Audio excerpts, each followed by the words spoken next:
अस्सलामुअलैकुम, आप देख रहे हैं डायरेक्ट लाइन। मैं हूं जवेरिया ज़ैद। नाज़रीन, दुनिया बिलाखिर पाकिस्तान की दहशतगर्दी के खिलाफ कुर्बानियों को हकीकत में तस्लीम करने लगी है। पाकिस्तान एक नए सिफारती मोड़ पर खड़ा है जहां उसके मौक़िफ़ को आलमी बरादरी में वज़न मिलने लगा है और दूसरी तरफ हम एक साथ दहशतगर्दी, आबी जरहियत और कुदरती आफात के दोहरे महाहास पर भी लड़ रहे हैं। पाकिस्तान की दहशतगर्दी के खिलाफ जंग में कलीदी किरदार और कुर्बानियों को दुनिया पहले से ही एक्सेप्ट कर चुकी है और अब भी कदर की निगाह से देख रही है। पाकिस्तान को एक और बड़ी सिफारती कामयाबी अब शंघाई ताउन तंजीम के इजलास में मिली है, जिसमें दहशतगर्दी के खिलाफ पाकिस्तानी मौक़िफ़ की न सिर्फ तायद की गई है बल्कि एलामिया के मुताबिक एससीओ कॉन्फ्रेंस में जाफर एक्सप्रेस और खुजदार हमलों की मजम्मत भी की गई है। वज़ीर-ए-आज़म शहबाज शरीफ ने भी अपने खिताब में वाज़ेह किया है कि कुछ ममालिक ने दहशतगर्दी को सियासी मकासद के लिए इस्तेमाल किया। दुनिया अब इनके बयानिए पर यकीन नहीं रखती है।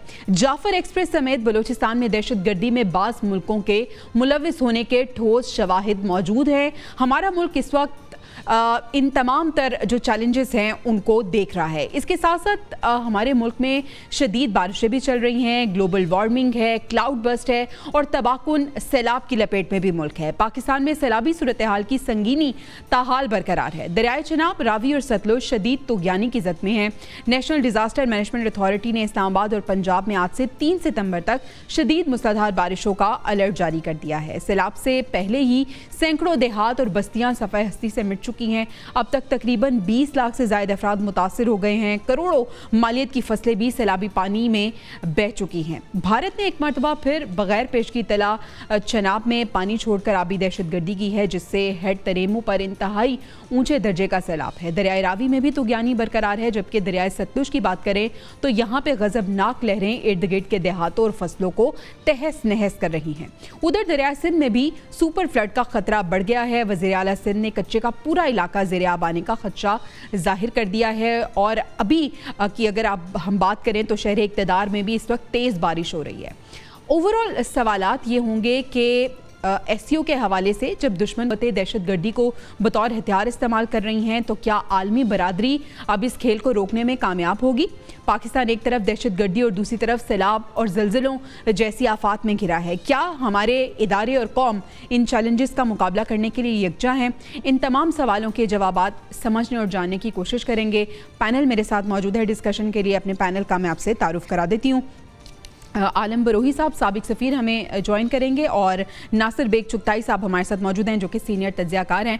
नासिर साहब, आगाज़ आपसे करना चाहूँगी। सर, सबसे पहले तो ये कि जो शंघाई ताउन तंजीम का इजलास है, एससीओ की तारीख का सबसे बड़ा इजलास इसे कंसीडर किया जा रहा है। इस इजलास की कितनी अहमियत है और फिर वज़ीर-ए-आज़म शहबाज शरीफ ने जिस तरह से सिफारती महाज पर एक और कामयाबी हासिल की है, अपना मुकदमा जो है एक बार फिर इस तंजीम के सामने रखा है और उन्होंने पाकिस्तानी मौक़िफ़ की तायद की है। वज़ीर-ए-आज़म साहब ने खुल के कह दिया है कि पाकिस्तान में जो दहशतगर्दी हो रही है, तो कुछ ममालिक हैं, नाम तो नहीं लिया, लेकिन उन्होंने कहा है कि तनकीद ज़रूर की है कि कुछ ममालिक इसमें मुलविस हैं, उसकी तायद की गई है।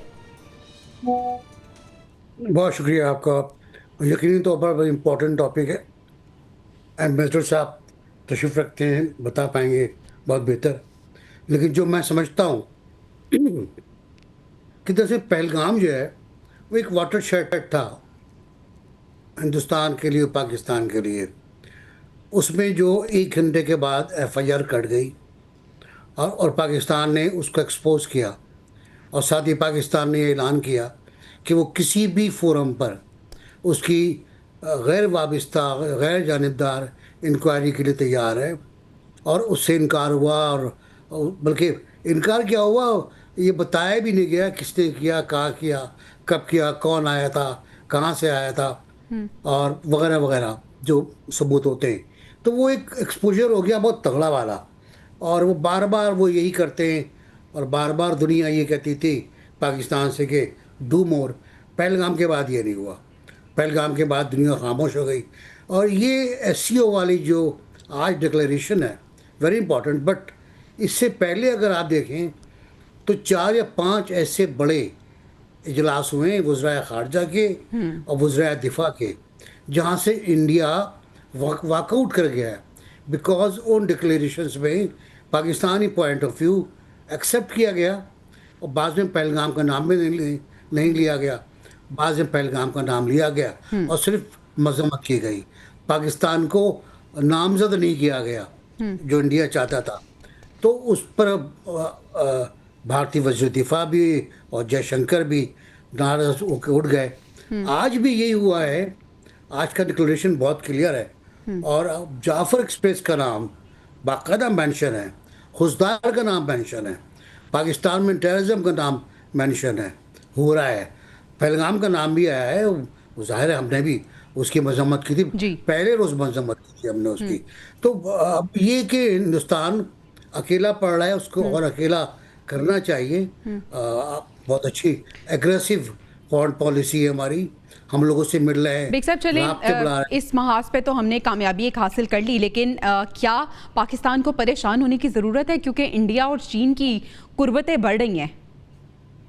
वो नहीं, मेरा ख्याल है ये एक अजीब सी मिथ सामने आ रही है भारतीय चैनल्स के वजह से, कि ड्रैगन एंड टाइगर की मुलाकात हो रही है, और वो ये शायद वो ये समझ रहे थे इंडियन चैनल्स के चाइना उनकी गोद में आ जाएगा, या वो चाइना गोद में ले लेंगे। ऐसा नहीं है। चाइनीज़ प्रेसिडेंट का जो रवैया था आज का, हम बाज़-औक़ात जानते हैं एम्बेसडर साहब कि बॉडी लैंग्वेज को बहुत काउंट करते हैं।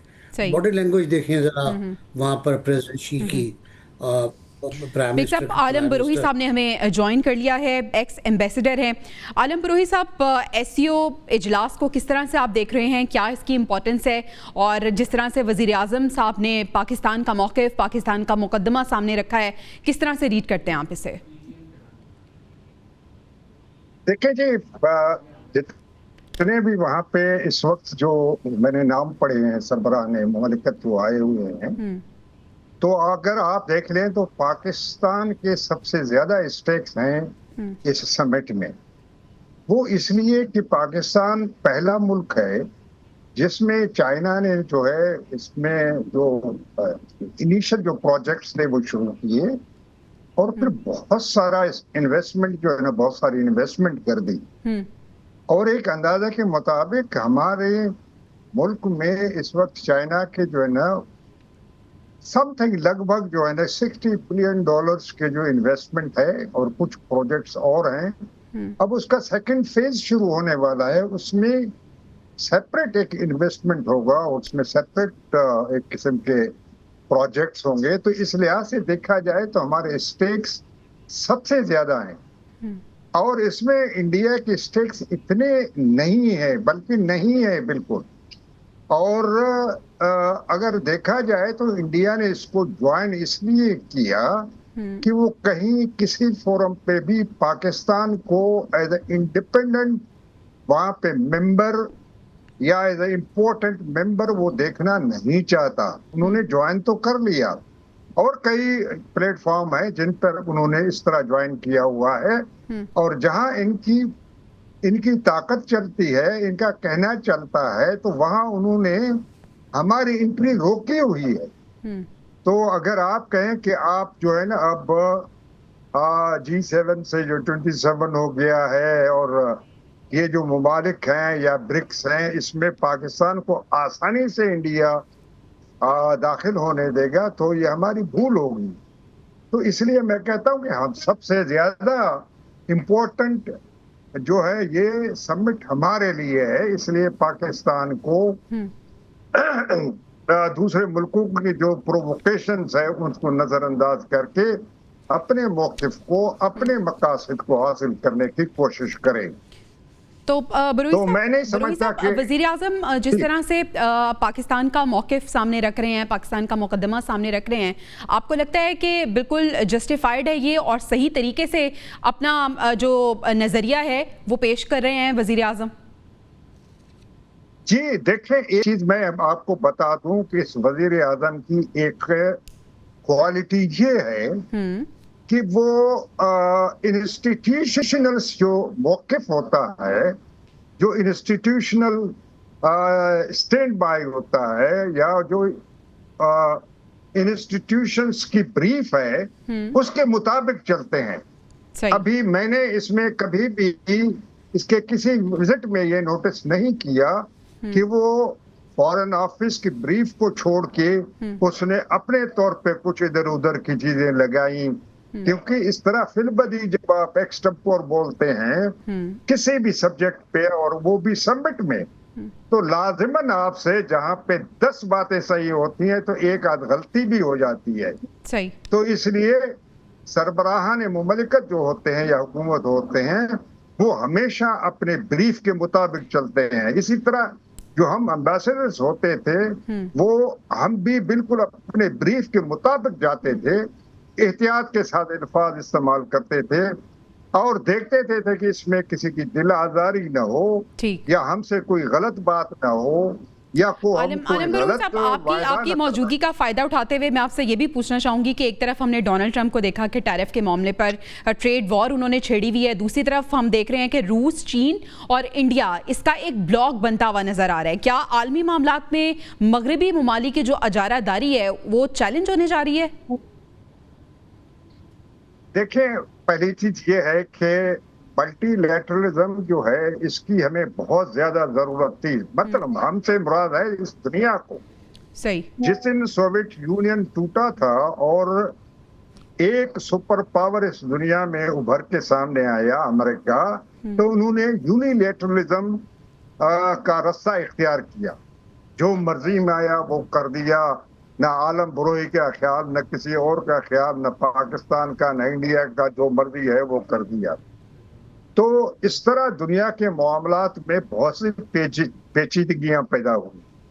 तो ये हम तो दुआएं दें चाइना को कि चाइना ने एक बार फिर कोशिश ये की कि मल्टीलैटरलिज्म जो है उसकी बुनियाद रखी जाए, उसको प्रमोट किया जाए ताकि दुनिया के जो टॉप के मुमालिक फैसले लेते हैं उनमें कुछ बैलेंस पैदा हो जाए। सही। तो इसी तरीके से हमने देखा कि चाइना और रूस के दरमियान ताल्लुकात बेहतर होने लगे। अब क्योंकि इंडिया को अमेरिका की तरफ से एक बहुत बड़ा रिबफ मिला हुआ है और उनको एक बहुत बड़ा धचका लगा हुआ है, वो आप टैरिफ की सूरत में ले लें या किसी और में, और वो बहुत वॉशिंगटन में इग्नोर हो गए हैं। तो उन्होंने भी कोशिश की कि इस जो इक्वेशन को ज्वाइन कर लें, यानी कि ये जो ट्राइलेटरल किस्म की जो ऑफ कोर्स यानी इंडिया, हमें ये इनकार तो हम नहीं कर सकते, इंडिया एक छोटा मुल्क है। No, India is one of the biggest countries in this world. आप पॉपुलेशन वाइज देख लें, उसकी इकोनॉमी देख लें, उसकी आप मार्केट देख लें। तो इसलिए हम कहते हैं कि अब वो इस इक्वेशन को ज्वाइन करने की कोशिश कर रहे हैं कि 3 जो मुमालिक हैं, यानी रशिया है, चाइना है और जो इंडिया है, ये इस किस्म का एक अनदर यानी मल्टीलेटरल फोरम बन रहा है। वो अच्छी बात है। ठीक है, ठीक है, आपके ख्याल में ये अच्छी बात है। चुगताई साहब को भी शामिल गुफ्तगू कर लेते हैं। चुगताई साहब, क्या वाशिंगटन के लिए ये इत्तेहाद खतरे की घंटी की सूरत में साबित होगा? और ये भी सवाल है कि ये इत्तेहाद, इसके मफादात क्या हैं और कितनी देर तक ये इत्तेहाद कायम रहेगा?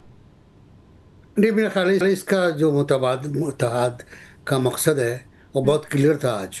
आज जो तकरीर थी प्रेसिडेंट शी की, वो बहुत क्लियर है कि चाइना ने अपने आप को एक मुतबादिल के तौर पर पेश किया है। ये नजरिया पेश किया है कि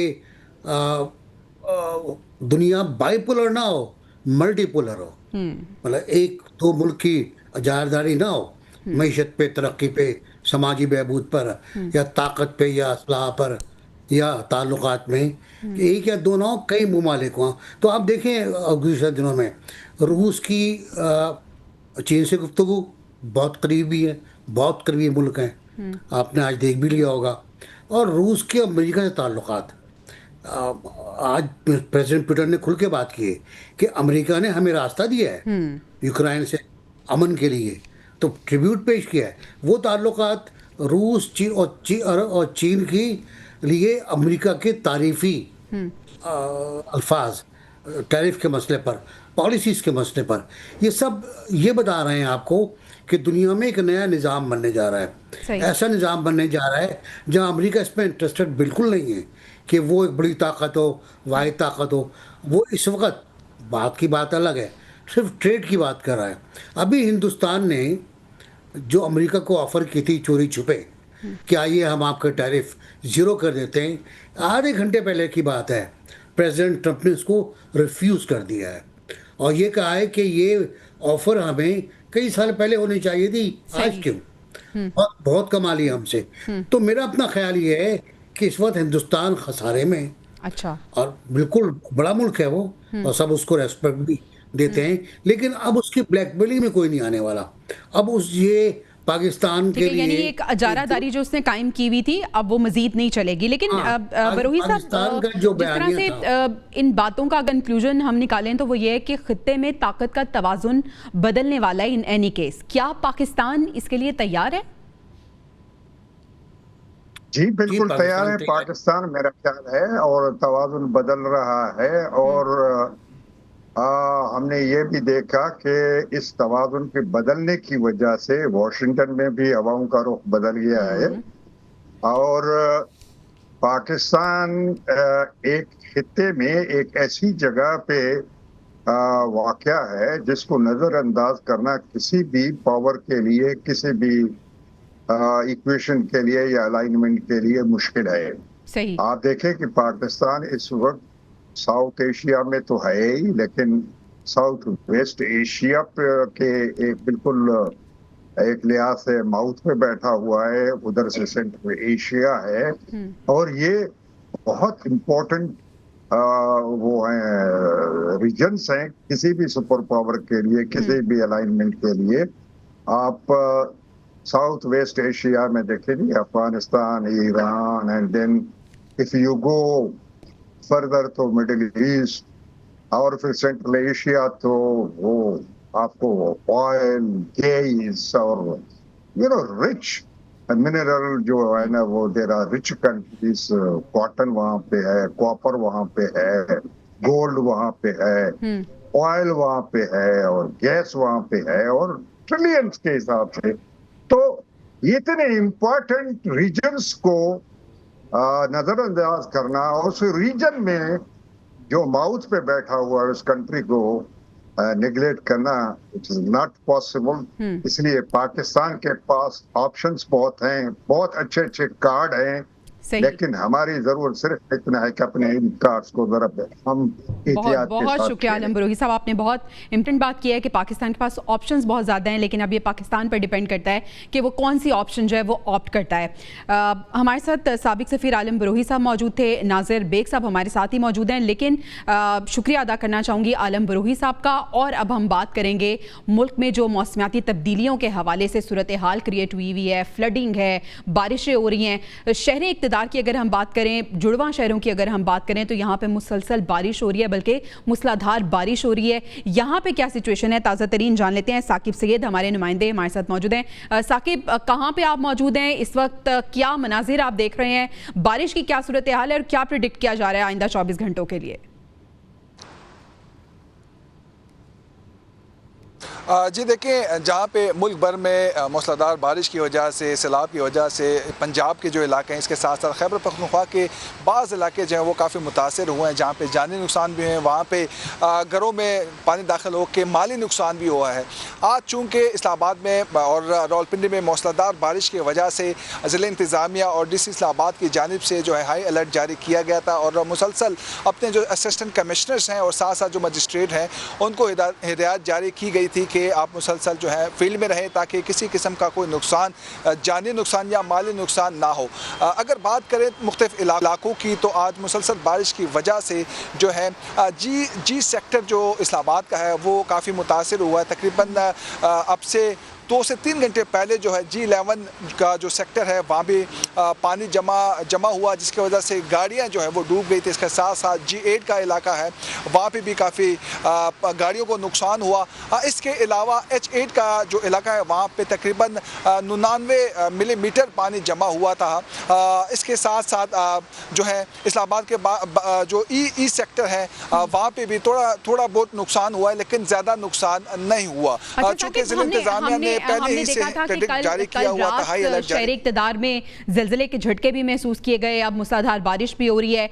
कौन कौन से इलाके ज़्यादा मुतासिर हुए हैं उससे, और रेस्क्यू का अमल किस तरह से देख रहे हैं आप ये? जी देखें, कल चूँकि मुल्क भर की तरह इस्लामाबाद में भी ज़लज़ले के झटके महसूस हुए हैं, जिसकी वजह से जितने यहाँ के आबादियाँ थी, शहरी थे, वो घर से बाहर निकल आए और कलमे की जो है विर्द करते हुए बाहर निकले। लेकिन इस्लामाबाद में या रावलपिंडी में ऐसे कुछ इतलात सामने नहीं आई जहाँ पे कोई जानी नुकसान हुआ हो या कोई माली नुकसान हुआ हो।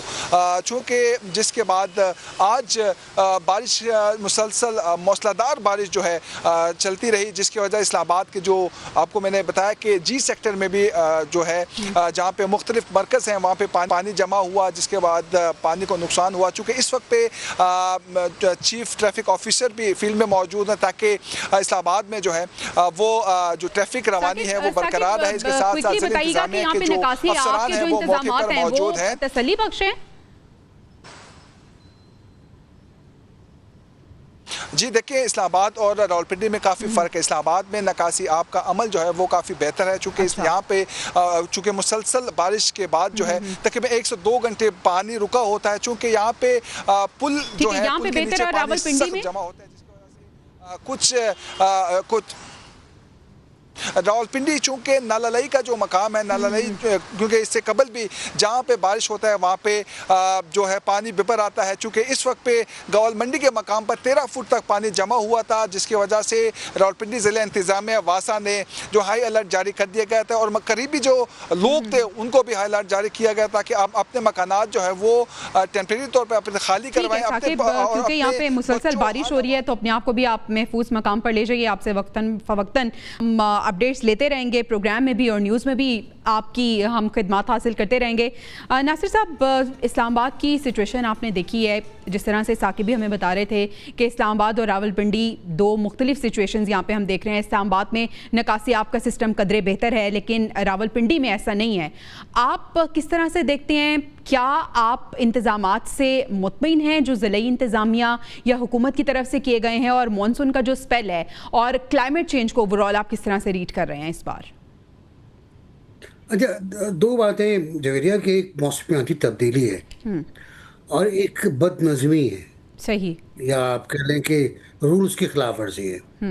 तो मौसमियाती तब्दीली का तो आप कुछ नहीं कर सकते सिवाय इसके कि लॉन्ग टर्म प्लान्स करें आप, लेकिन रूल्स की जहाँ जहाँ खिलाफ वर्जी है वहाँ वहाँ आपने ऐसी तबाही देखी है। आप देख लें कराची में क्या हुआ। कराची में नालों पे कब्जा कर लिया गया, नालों पे दुकानें बन गई, बाजार बन गए, घर बन गए। कराची 2 बार डूबा। अब वो आहिस्ता आहिस्ता अब साफ़ कर रहे हैं, ख़त्म कर रहे हैं रुकावटें, तो बेहतर हो रहा है। इसी तरह लाहौर में जो हुआ रावी में, वो आपके सामने, वो पहली तब्दीली नहीं है। वो एक पानी आया, एक मुल्क ने पानी छोड़ा, वो आपके दरिया में आया, दरिया में गुंजाइश नहीं थी। इस्लामाबाद में ये भी शुरू हो गया। वो चेंज को तो ठीक है, ओके, बट नालों में रुकावटें, नालों हाउसिंग सोसाइटीज़ का क़याम, नालों के ऊपर, आबी गुज़रगाहों पर, जब भी आप वाटरवेज़ या आबी गुज़रगाहों को रोकेंगे, वहाँ कुछ तामीरात करेंगे, तो they will strike back you. बहुत ज़ोर थप्पड़ मारती हैं वो, कभी ना कभी बदला लेती हैं। तो इस्लामाबाद में काम शुरू हो गया है। हम इस पे मजीद भी बात करेंगे, अभी हमें ब्रेक पे जाना है, ब्रेक वापस आते हैं तो इसको कंटिन्यू करते हैं। Stay with us. Welcome back नाजरीन। भारत की आबी जारहियत जारी है और दूसरी तरफ खित्ते में बढ़ती कुदरती तबाहकारियों का सिलसिला भी हम देख रहे हैं। इससे किस तरह से हमारे इदारे तैयार हैं नबूर्द आज़मा होने के लिए, हम एज अ कौम किस तरह से तैयार हैं इस चैलेंज से निकलने के लिए, सब पे बात करने के लिए हमारे मेहमान हमारे साथ मौजूद हैं। तारुफ में आपसे करवा देती हूँ, डॉक्टर रिजवान नसीर साहब ने हमें ज्वाइन किया है, सेक्रेटरी एमरजेंसी पंजाब हैं, और इसके साथ साथ माहिर आबी उमूर डॉक्टर परवेज़ आमिर साहब भी हमें ज्वाइन कर चुके हैं, और नासिर बेग चुगताई साहब भी हमारे साथ मौजूद हैं। डॉक्टर रिजवान नसीर साहब, सबसे पहले आपकी जानिब आना चाहूँगी, मुझे बताइएगा पंजाब में इस वक्त फ्लड की ताज़ा तरीन सिचुएशन है क्या? कौन कौन से इजला सबसे ज़्यादा मुतासिर हैं? रेस्क्यू के अमल के हवाले से भी हमें बताइएगा।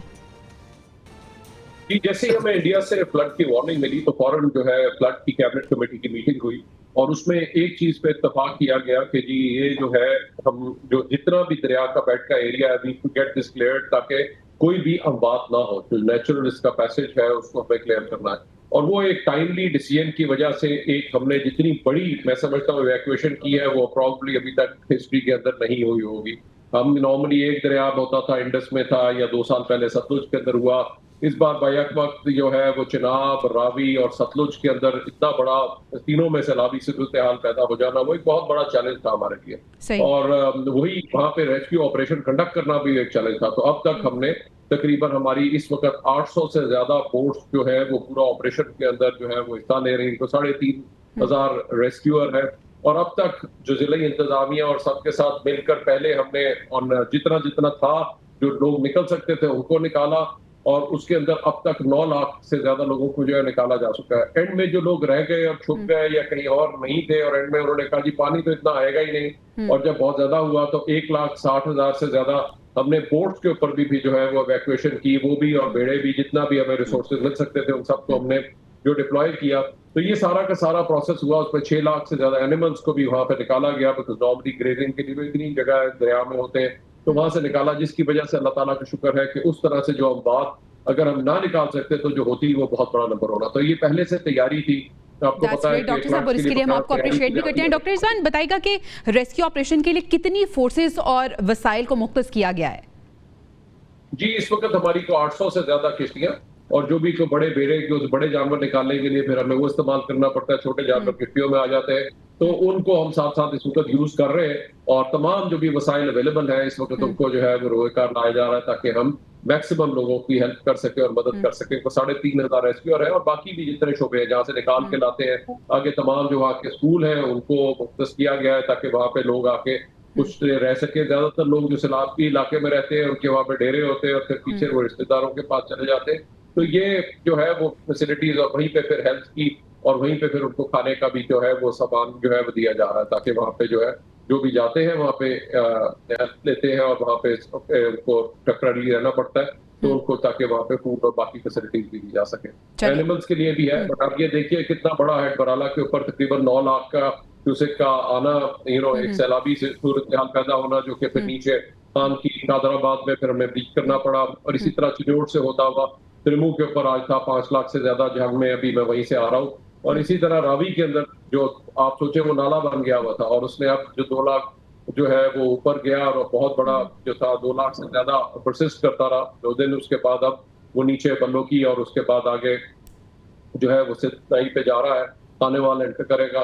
तो इसी तरह से जो हमारा कसूर के अंदर आप देखिए मुसलसल जो है वो जो 3,45,000 पे गया, और उसके बाद फिर अभी भी 2,50,000 पे जो है वो चल रहा है। तो ये एक बहुत बड़ा हमारे लिए चैलेंजिंग सिचुएशन थी, जो काड़ा पाकपतन से अब होता हुआ बहावल नगर जो है इस वक्त वहां पर कर रहा है। तो मेरी लोगों से सिर्फ यही अपील होगी, जहां पे भी लोग हैं, कि अगर आपको जिले इंतजामिया, रेस्क्यू और सारे लोग आपको अर्ली वार्निंग दे रहे हैं, तो प्लीज उन एरिया से इस वक्त निकल जाइए, अपने जानो माल को खतरे में मत डालिए। नंबर 1। नंबर 2, जो पानी है सैलाबी पानी, आपको नहीं पता उसकी गहराई क्या है। बच्चों को वहां पे स्विम करने से, वहां पे खेलने से अवॉइड कराएं, और ऐसी जगह पे जाने से गुरेज करें, ताकि आप जो है महफूज रहे और आपको जल्दी बीमारियों से भी जो है वो आप बच सकें।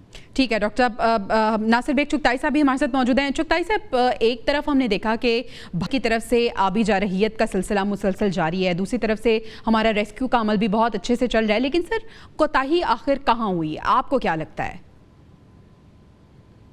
मेरा ख्याल है हमने जो इंडियन इंटेंशंस थे वो लाइटली गालिबन, और इंडियंस ने कुछ ज़्यादा ही अपने आप को साबित करने के लिए कि सूखा भी मारेंगे, उनका नारा आज ये है, सूखा भी मारेंगे, गीला भी मारेंगे, हम 2 तरह से मारेंगे। वो ही उनका शायद मकसद था। लेकिन वो अगर चाहते तो मुख्तलिफ कनाल से में अपने पानी को डाइवर्ट कर सकते थे। एनीवे, उनसे हमें कोई तवक्को नहीं है। हमने वही किया, डॉक्टर साहब ने बताया कि रावी नाला बन चुका था, और इससे पहले भी कुछ लोगों ने तकरीरों में कहा था, और रुकावटें थी, तो उन रुकावटों ने हमें तंग किया। हमें हर जगह, कराची, इस्लामाबाद में ताज़ा मामला है, और लाहौर में, और आगे जो अभी जा रहा है ये कहाँ तक जाएगा, सिंध समंदर में जाने तक कितनी रुकावटें आएंगी, दरियाए सिंध में कितनी रुकावटें हैं, ये सब कुछ पता है। चुगताई साहब, ये इससे पहले पता जो है आप बात और- कर रहे थे कि अगर रुकावटें आएंगी तो पानी ने तो अपना रास्ता बनाना ही है। हमने देखा है कि कुछ बनाना है। सोसाइटीज हैं जो कि रास्ते में बनी हुई थी, वो भी कोई मुतासिर स्ट्राइक हुई। बैक करेगा। जी कोई स्ट्राइक बैक करेगा। अभी देखिए लाहौर में जो सोसाइटीज बनी थी जी। उनमें पानी पानी है, जी। बिकॉज अननेचुरल है वो। जब पानी का रास्ता आप रोकेंगे, ये हमने भी देखा, हमने कराची में देखा। पानी की कराची बात हो में- रही है, माहिर आबी उमूर डॉक्टर परवेज आमिर साहब भी हमारे साथ मौजूद हैं। डॉक्टर परवेज साहब, मौजूदा फ्लड का बड़ा सबब आप क्या समझते हैं? बहुत ज़्यादा बारिशें होना, ग्लेशियर्स का पिघलना, या फिर भारत की तरफ से पानी का छोड़े जाना? तीनों चीजें हैं जी। मेन चीज जो सी इधर जो ये 3 रिवर्स है ना, जी, सतलुज है, ब्यास है, उसको कहते हैं रावी और चिनाब, इसके ऊपर ग्लेशियर मेल्ट तो है ही है जो थोड़ा बहुत। मेन जो है ना वो एक्सेसिव बारिश है और अर्ली मानसून ऑनसेट है। उसके बाद भारत ने वही किया जो उससे तवक्को थी, उसने जो पानी वो सेव कर सकता था उसने सेव किया, बाकी उसने जो है ना अपना रिलीज किया पाकिस्तान की तरफ। और हमारी अपनी कैचमेंट में भी कुछ बारिश हुई है। साथ साथ इसके ये है कि एक इनका जॉनसन स्ट्रक्चर वो फेल हो गया, उसको कहते हैं वो जॉनसन है, एक इनका बिराज स्ट्रक्चर जॉनसन फेल हुआ, उसके 4 गेट जॉनसे हैं वो जॉनसे अपना वो फेल हो गए, उसकी वजह से जॉनसन रेला जॉनसन बहुत ज्यादा है।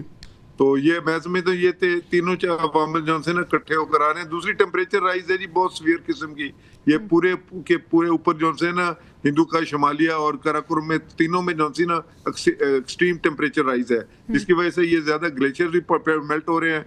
जो सी ग्लोफ भी आ रही है, जो सी लेक आउटबस्ट है वो भी आ रही है, लैंडस्लाइडिंग भी हो रही है। अभी आप देख रहे हैं कि करंटली जो सूरत हाल है, जो अभी वो 8 लाख क्यूसेक जॉनसन है उसके अंदर चिनाब में उसने वाजे कर दिया कि जी मैं इतना जो सा पानी आएगा।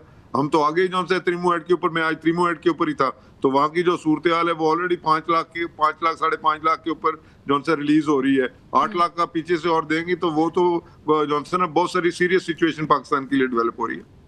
ठीक है डॉक्टर साहब, इसी को हम कंटिन्यू करेंगे और आपसे मैं पूछना चाहूँगी कि डैम्स के हवाले से भी बड़ी बातें हो रही हैं कि डैम्स बनाने नागुज़ीर हो गए हैं। बड़े डैम्स, छोटे डैम्स, क्या इसमें डिफरेंस है और इसके साथ साथ वसाइल कितने दरकार होंगे, इस सब को हम डिस्कस करेंगे ब्रेक के बाद। नाज़रीन वेलकम बैक। नाज़रीन, मुल्क में सैलाबी सूरत हाल है और ऐसे में रेस्क्यू का अमल चल रहा है। Secretary emergency Punjab doctor Rizwan Nasir sahab हमारे साथ ही मौजूद हैं। डॉक्टर साहब, अगर हम पंजाब की बात करें और सैलाबी संगीनी की बात करें तो कब तक ये संगीनी बरकरार रखने की तवक्को की जा रही है, कब थोड़ी स्टेबल हो जाएगी सिचुएशन? और दूसरा ये कि सर रेस्क्यू का अमल तो बहुत अच्छे से चल रहा है, लेकिन ये तो पहला मरहला है जिसमें लोगों को इवैक्यूएट किया गया है। अब आगे रिलीफ का जो मरहला है वो किस तरह से स्टार्ट होगा, उसके लिए क्या प्लान बनाया है? जी, हमारा तमाम तो पहली प्रायोरिटी तो यही थी। वज़ीर आला पंजाब ने स्पेसिफिकली कहा जी कि I think we should save lives, और उसमें जो भी है उन्होंने जिले इंतजामिया, तमाम डीसी सबके साथ रेगुलर डेली बेसिस पे मीटिंग कर रही हैं। आज भी जंग भी उन्होंने विजिट किया, तो जो नंबर 1 उन्होंने कहा जी कि लाइफ कोई लॉस नहीं है, तो उसके लिए इन लोगों को उस जगह से निकाला गया। अब रहा कि जैसे जैसे पानी अब नीचे की तरफ जा रहा है, तो जो एरियाज है पीछे, जिस तरह हमने सियालकोट विजिट किया शुरू में, जहाँ पे नाले, फौरन नालों में ये है कि एकदम पानी आता है फिर फौरन रिसीव भी कर जाता है, तो वहां पे अब सिचुएशन जो है वो वापस नॉर्मल होती जा रही है। और साथ साथ अब उसके बाद इसी तरह से नारोवाल के अंदर भी बहुत हद तक बेहतर हो रहा है। तो और इसी तरह से अगर पीछे पानी नहीं आता और मजीद बारिशें नहीं होती तो then the thing will start settling down. उसके बाद ये होगा नेक्स्ट मरहला के जहाँ पे लोगों के घरों की अगर कोई लॉस हुआ है या क्रॉप्स का लॉस हुआ है तो उसके लिए असेसमेंट्स का प्रोसेस हो रहा है। और इस बार प्रायोरिटी ये है कि हमने रिवर बेड्स को क्लियर रखना है, because this is going to be the new normal now कि क्लाइमेट चेंज के साथ जो बारिशों का अमल देखिए आपने 350 मिलीमीटर सर्टनली सियालकोट में होना, चकवाल में होना, ऊपर नॉर्थ में इस किस्म की ये सारे जो प्रोसेसेस हैं, अगर हमने इनको जो नेचुरल पाथवेज हैं जो पानी के उनको अगर हमने क्लियर ना रखा तो this is going to be a challenge. तो इसलिए कोई भी सेफ सस्टेनेबल डेवलपमेंट कहते हैं ना, बिल्ड बैक बेटर, तो ये चीजें जो है वो बड़ी जरूरी है। आप बिल्कुल दुरुस्त फरमा रहे हैं और मेरे ख्याल में आपको स्ट्रिक्ट इस हवाले से रूल्स और पॉलिसी बनाने की जरूरत है, क्योंकि हमने देखा कि बड़े अरसे बाद ये सिचुएशन क्रिएट हुई है, लेकिन आगे आने वाले दिनों में अब सिचुएशन इसी तरह की हम देखेंगे क्लाइमेट चेंज को लेकर और इसी तनाजुर में भी। जी, आप देखिए ना कि दरियाए सतलुज हम भूल चुके थे, वहां पे भी इतना एक्टिव नहीं था। 2 साल पहले तो फ्लड आ गया, रावी हम भूल चुके थे, वो एक नाला बन चुका था। अब वहां पे जाहिर बात है उसके साथ साथ जब वो इतना अच्छा एक्टिव नहीं रहता तो वो वहां पे कोई ना कोई इस किस्म की चीजें होनी शुरू हुई, सेटलमेंट हुई। बट आई थिंक उसने ये बता दिया है कि मैं एक ये दरिया है और मैं भी एक्टिव हूँ और किसी न किसी स्टेज पे ये क्लाइमेट चेंज या जो भी फिनोमेना है जिसके साथ अब ये है जो ये और भी जो हो मेरा सकता एरिया है दरिया ने बता दिया कि मैं उस पर मुकम्मल तौर पे काबिज हूँ और किसी भी वक्त में वापस आ सकता हूँ। बेग साहब, तो इस इसलिए तरह का जो फ्लड है, इस तरह की जो सिचुएशन है पाकिस्तान को इससे निकलने के लिए क्या तवीलुल मुद्दती प्लानिंग करने की ज़रूरत है और कौन कौन से ऐसे प्लान्स हैं जिन्हें एग्जीक्यूट करने की ज़रूरत होगी? डॉक्टर साहब बता रहे थे आपको बिल्कुल कि अब न्यू नॉर्मल क्या है। 400 मिलीमीटर बारिश है, उसके बाद इंडियन फ्लड गेट्स हैं, उसके बाद ग्लेशियर्स हैं, डॉक्टर परवेज ने बताया आपको। ये जो सिचुएशन है ये आने वाले वक्त में और संगीन होंगी।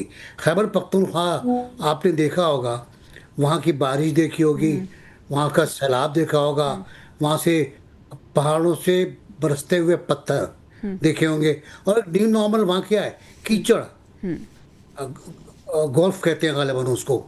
वो इतना खौफनाक है कि अगर उस पर कोई आदमी लिपट जाए तो वो बच नहीं पाए वो, और उस पर लोग उसी में गायब हुए हैं। तो वही सब कुछ है, नई नई चीज़ सामने आ रही हैं। इनसे निपटने के लिए हमें नया काम ही कुछ करना पड़ेगा ना। तो नयापन इख्तियार करना पड़ेगा हमें। खैबर पख्तूनख्वा से गिलगित से लेकर कराची तक, कराची की सूरत हाल भी कोई ज़्यादा अच्छी नहीं है। तो मेरा अपना ज़ाती ख्याल ये है कि नए इनिशिएटिव लेना पड़ेंगे, रास्ते साफ करना पड़ेंगे, जो दुश्वारियाँ हैं, जो रुकावटें, उन्हें ख़त्म करना पड़ेगा। वरना स्टेटमेंट बहुत क्लियर है रावी का, I regain my area, my land, कि वो शाही मस्जिद के पास। डॉक्टर परवेज साहब, डैम्स के हवाले से आप क्या देखते हैं, कितना गुज़ीर हो गए हैं डैम्स बनाने? ये अब बहस छिड़ गई है, बड़े डैम्स बनाने चाहिए, छोटे डैम्स बनाने चाहिए। इन एनी केस कितना ज़रूरी है डैम्स बनाना या उस तरह के हमें तरीक़ों को अपनाना जिसमें हम वाटर रिस्टोर कर सकें? लेकिन जो आपने ये डैम्स में 5 तरह की इंटरवेंशंस की बात करता हूँ। सबसे पहले है लार्ज डैम। आपके देखें ये जो हमारे इधर के रिवर्स है ना, ये जो से तीनों है, इसके ऊपर तो लार्ज डैम तो नहीं बन सकता। एक डैम है जो सा चिन्योट के पास बन सकता है, वो जो सा ना run of the river dam होगा, जिसके अंदर आप स्टोरेज जो सी तकरीबन 1 मिलियन एकड़ फुट की स्टोरेज, उसमें कोई बात नहीं है कि आप उसको फौरी तौर पर शुरू नहीं कर सकते। कोई $1 बिलियन से कम का प्रोजेक्ट है, उसको कहते हैं हम फौरी तौर पर शुरू करने वसाइल से उसको जो सा ना जल्द अज जल्द मुकम्मल कर सकते हैं। दूसरा डैम आपको चाहिए जो सा वो है अटक ब्रिज के नीचे, ताकि आपके जो से फ्लोज आ रहे हैं काबुल से जो आ रहे हैं, जो अभी बात इधर स्वात से आते हैं, कुनर रिवर से जो से ये फ्लोज को जो ना हम वहाँ पर काबू कर सकें। डैम जो तकरीबन आपको 6-6.5 मिलियन एकड़ फुट जो ना पानी वहाँ जमा कर देता है। वो जब वो पानी आएगा तो वो जो सिचुएशन अपने इंडस के ऊपर आती है ना, वो कम से कम फ्लडिंग सिचुएशन नीचे कतई हरगिज़ नहीं आएगी जो सी है। एक जो सा और पोटेंशियल डैम अभी आइडेंटिफाई हो रहा है जी, वो है स्वां रिवर के ऊपर, जो ये रावलपिंडी और ये एरियाज के ऊपर आ रहा है। फिर जो से ये रावी है, ये दूसरे जो से ये रिवर्स है, 40 इयर्स के बाद इस तरह की सूरत हाल बनी। यहाँ पर देखें हाइड्रो पावर डैम तो मुमकिन नहीं है। आप जो से ना छोटे स्ट्रक्चर सकते हैं, ब्राजेस और बना सकते हैं, 3-4 ब्राजेस, इन तीनों रिवर्स पर आप ब्राज बना सकते हैं। नीचे सिंध में जाकर आप जो है ना 2 बड़े ब्राज बना सकते हैं, एक आप 7 में ब्राज, ठीक है। और अब ये बैराज बनाना या डैम्स बनाना अब वक्त की ज़रूरत है, नीड ऑफ द आवर बन चुके हैं। प्रोग्राम के इख्तिताम में डॉक्टर साहब मैं आपकी तरफ आना चाहूँगी। डॉक्टर रिजवान साहब, आपने पहले भी लोगों को कुछ हिदायत जारी की हैं, लेकिन इस हंगामी सूरत हाल में आप क्या अपील करना चाहेंगे आवाम से? जी, मेरी आवाम से यही अपील होगी कि अभी ये टोटली खत्म नहीं हुआ, ऊपर से क्लियर होता जा रहा है। अगर बारिशें और मजीद ना आई तो ऑब्वियसली फिर ग्रेजुअली सेटल हो जाएगा। लेकिन इस वक्त खसूसी तौर पे अब ये साउथ में जा रहा है, जहाँ पे पर्टिकुलरली हमारा जो तीनों दरिया जो है इस वक्त साउथ की तरफ प्रोसीड कर रहे हैं। खानेवाल, मुल्तान, चनाब में इसी तरह से हमारा जो रावी है वो जा रहा है साहिवाल, टोबा टेक्सिंग, और वहाँ पे इसी तरह से जो हमारा सतलुज है वो हमारा इस वक्त बिहाड़ी, बहावल नगर और लोधरा की तरफ जो है वो जा रहा है। तो वहाँ पे मेरी लोगों से अपील होगी कि इसको लाइटली मत लें। इस वक्त अगर कुछ अरसे के लिए वो दरिया के बेड से निकल जाएंगे तो उनका जानो माल दोनों महफूज रहेंगे, नंबर 1। नंबर 2, वहां पे पानी जिस वक्त भी जहां पे भी खड़ा है उसको क्रॉस करने की कोशिश मत करें। लोग अक्सर बेवकूफी में वो गाड़ी अंदर रात लेके चले जाते हैं, कुछ और ले जाते हैं। खास तौर पे अगर वो पानी चल रहा है तो अपनी लाइफ को, अपनी जिंदगी को रिस्क में मत डालें कि आप उसको पता नहीं है क्या गहराई है और फिर इसी तरह से लोग उसको क्रॉस करते हैं, वैसे करने की कोशिश करते हैं, फिर उनको जल्दी बीमारियां हो रही हैं, स्किन डिजीजेस हैं। तो इन चीजों से बचने के लिए खुसूसी तौर पे मैं यही ठीक है, यानी हंगामी सूरत हाल में एहतियात बहुत ज़्यादा ज़रूरी है और सबसे पहले ये है कि अपने आप को महफूज मकाम पर मुंतकिल करें। डॉक्टर रिजवान साहब, डॉक्टर परवेज साहब और नासिर बेग चुगताई साहब, आप तीनों का मैं शुक्रिया अदा करना चाहूँगी। नाज़रीन, प्रोग्राम से इजाज़त दीजिए, इंशाल्लाह आपसे कल मुलाकात होगी। अल्लाह ने के बाद।